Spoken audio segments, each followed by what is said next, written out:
تنتشر رياضة الركبي كثيرا في فرنسا وأستراليا وجنوب أفريقيا، في حين أن مشوارها في العالم العربي ما زال في بدايته. فحتى الآن المغرب وتونس ولبنان هي البلدان العربية الوحيدة التي تمكنت من وضع بصمة في البطولات الدولية. أما روسيا ذات الباع القصير في اللعبة فما زالت في طور بناء منتخب وطني قوي، وطبعا استضافة البطولات الكبرى هي الخطوة الأهم لتحقيق ذلك.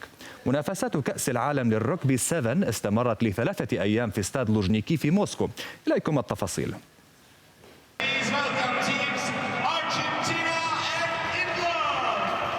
الرجبي رياضة تشبه إلى حد ما أو كما يظنها الكثيرون حلبة مصارعة لأكثر من شخص، غير أن قواعد اللعبة وشروطها قد تجعل منها يوما ما إحدى الرياضات الأكثر شعبية في العالم.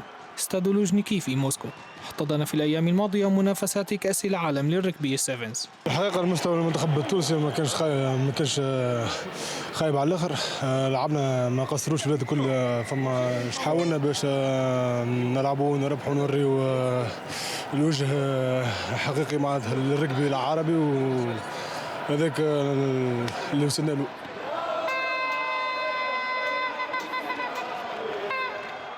شارك في البطولة 24 منتخبا، وعقب دور المجموعات أقيمت 3 أدوار للبلاي أوف حسب ترتيب المجموعات.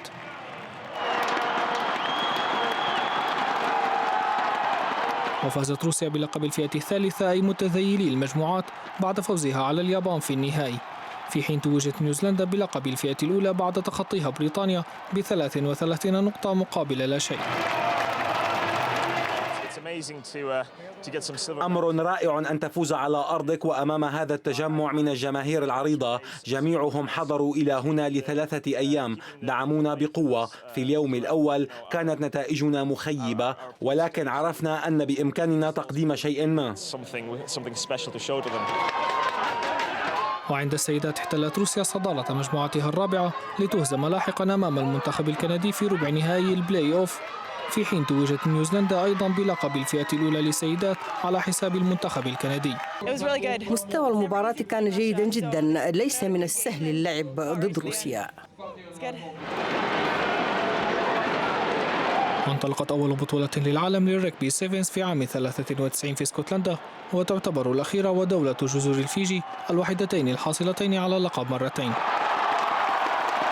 إذا تأتي بطولة العالم بالركبي 7 بين سلسلة البطولات الكثيرة التي تحتضنها روسيا في هذه الفترة، ف6 أيام فقط وتنطلق منافسات الأونيفرسيادا في مدينة قازان، يليها مباشرة بطولة العالم لألعاب القوى في أغسطس آب المقبل في موسكو أيضا، بيد أن أنظار العالم يجمع تترقب بشدة لأولمبياد سوتشي العام القادم.